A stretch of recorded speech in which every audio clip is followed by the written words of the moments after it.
Magi from the east arrived in Jerusalem.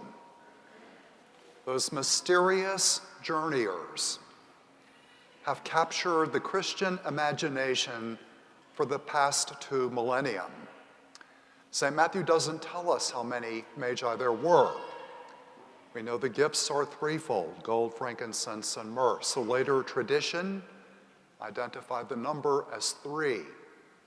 And eventually were given names and countries of origin. So something about these mysterious travelers has captured the human imagination. And since I was a child, they've always been a fascination to me personally. Biblical commentators believe they may have come indeed from the area of the Middle East that we would call Iran today, ancient Persia, a long tradition of astrologers who studied the heavens, the stars, looking for signs. Something extraordinary happened. They were not part of God's people. They were not faithful Jews.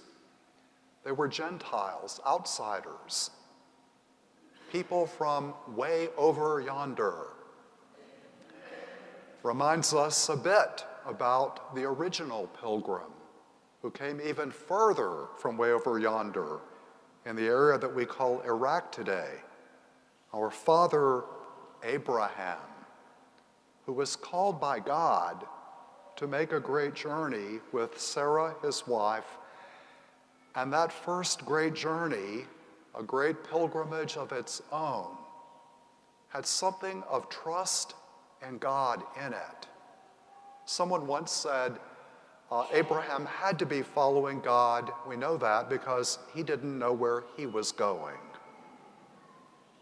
A pilgrim of hope, that God would be faithful to his call. That's what Abraham was.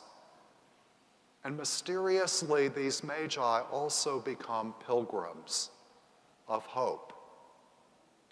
I've asked myself the question, what would inspire such people to leave the comfort of their own world, their own religion, their own life, their own families, their own backgrounds, to leave it all behind and to follow a star? If there was not something in their heart that was restless and empty, a longing for something that they had not yet experienced in life. It's only when we are unsatisfied or restless and something about our current place is not enough that we begin a great pilgrimage. And so that restlessness of the human heart that they experienced opened them as they witnessed the rising star to begin that first great journey to the Christ child. And when that star arrived in Bethlehem, they are overjoyed. They see the child with Mary, his mother, and something inside of them is transformed in that moment. It is for them a whole new beginning.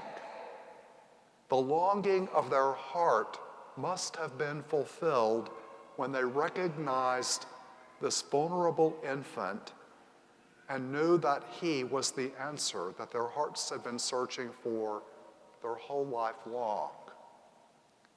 A God who would become human, vulnerable like you and me, embrace what it means to be human, was a God that evoked in them a transcendent awe. They fell down in homage and offered not only gold and frankincense and myrrh, but they offered themselves in love back to the one who had made a great pilgrimage to the Father to be with them, to offer unconditional human and divine love for each of them. They knew it. their hearts were transformed. So open are they now to the impulse of God's Spirit, that the Lord will speak to them in a dream, and they will travel back to their home countries by a new route, another way. Now, let's be clear. There are people who did not respond in hope.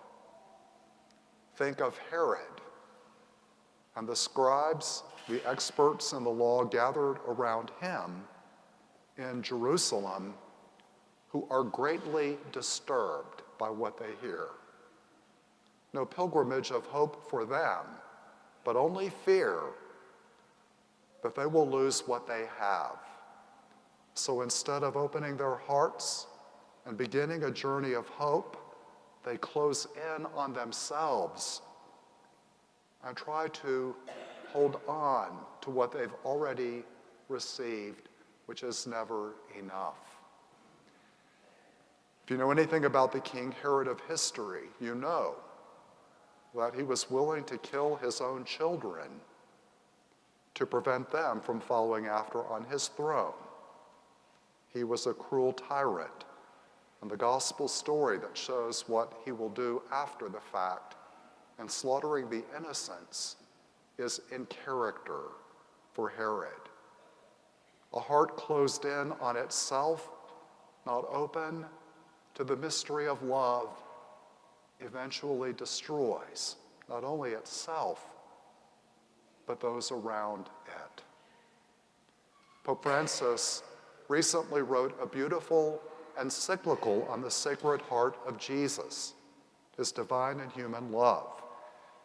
And he talks about how the heart of Jesus is such a beautiful symbol because it opens to us as humans a way to understand the infinite love of God that's poured out for each of us, that human divine love that embraces us wherever we are on the journey of life. And that's what inspires us to begin our own pilgrimage of hope. So this year, this Jubilee year of 2025, it has been 25 years since Pope John Paul II opened the Holy Door for the great Jubilee of the year 2000. Pope Francis, if you remember, had an extraordinary one of mercy after he became Pope. But this is a quarter of a century since the last ordinary Jubilee year. It's a time to let the love of God free us from bondage. Pope Francis opened a holy door for the first time in a prison in the city of Rome. I think about the prisoners who will walk through that door in faith and experience the unconditional love of God in their darkest moment of life. That door is open for all of us this Jubilee year. The door was open for us when the heart of Christ opened on the cross. And that's why Pope Francis has invited cathedrals to have a special cross that would represent the open heart of God's love in the heart of his Son during this year of Jubilee. So here in our cathedral church this year, we will be keeping our cross here, so when you enter the church, you see that moment when the heart of Christ was fully open for you and for me, this year of hope, of Jubilee. So the Lord is inviting us this year to let him free us from whatever is holding us back from hope, so that we can become channels of hope for our brothers and sisters who are still living in darkness and need to know the love of God.